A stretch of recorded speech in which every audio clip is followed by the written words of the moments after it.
சென்னையில் பெரும்பாலான வங்கிகளில் போதிய பணம் இல்லை என கூறுவதால் மக்கள் தங்களது மாத சம்பளத்தை கூட எடுக்க முடியாமல் தவிப்பிற்கு ஆளாகி வருகின்றனர். இதுகுறித்து கூடுதல் தகவல்கள் தருகிறார் செய்தியாளர் விவேக். இப்போ சம்பளம் தேதி முடிந்து 2 நாட்கள் பணி நாட்களாக இருந்து இன்று சனிக்கிழமை என்பதால் இன்று பெரும்பாலான வங்கிகளில் வாடிக்கையாளர் கூட்டம் நிரம்பி வழிகிறது. ஆனால் ஒரு சில பேங்குகளில் 5000 முதல் 10,000 ரூபாய் வரை எடுப்பதற்கு வசதி செய்யப்பட்டுள்ளது. குறிப்பாக இருக்கும் கையிருப்பு பணத்தை கொண்டு சமாளித்து வருகின்றன. ஆனால் சில பேங்குகளில் முழுமையாக பணம் இல்லாதால் பெரிய சிக்கல் நீடித்திருக்கிறது. நாம் தற்போது பாரிமுனையில் உள்ள தனியார் வங்கி முன் நிற்கிறோம். இங்கு சுத்தமாக பணம் இல்லை, வாடிக்கையாளருக்கு எந்த பணம் இல்லை என்று சொன்னதால் காலையில் வாடிக்கையாளருக்கும் வங்கி ஊழியர்களுடைய ஒரு வாக்குவாதம் ஏற்பட்டது. நம்ம அந்த வாடிக்கையாளர் நேரடியாக நம்மளிடம் இருக்கிறார்கள், அவருடைய நேரடியாக கேட்போம். இன்னைக்கு எடுத்துக்கோங்க, நேற்றே எங்களுக்கு இது கொடுத்தாங்க.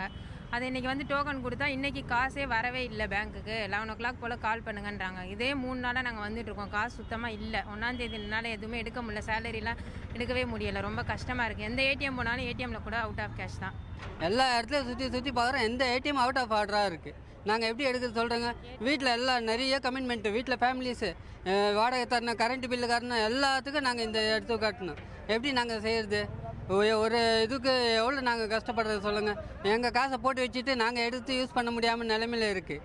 எத்தனை நாள் நாங்கள் இதே போராடுறோம்? ஒரு வாரத்துக்கு ஒரு வாட்டின்றாங்க. இங்கே மொத்தம் நேற்று 150 கூப்பன் கொடுத்துருக்காங்க. அதில் வந்து கரண்ட் அக்கௌண்ட் தான் நிறைய வச்சுருக்காங்க.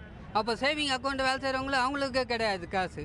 எப்படி நாங்கள் இது பண்ணுறது சொல்லுங்கள்? எத்தனை நாள் நாங்கள் போராடின்றது சொல்லுங்கள்? அதாவது தங்கள் சம்பள பணத்தில் ₹1 கூட எடுக்க முடியாத சூழல் இருப்பதால் நாங்கள் என்ன செய்வது? மல்லிகை பொருள் வாங்குவதாக இருக்கட்டும், வீட்டு வாடகை கொடுப்பதாக இருக்கட்டும், ஒவ்வொரு நாளும் அத்தியாவசிய தேவைகள் கூட பணம் இல்லாமல் நாங்கள் என்ன செய்ய முடியும்? வங்கியில் மட்டும் நம்பி உள்ளோம் என கூறி நம்மளால் உணர்ந்து கொள்ள முடிகிறது.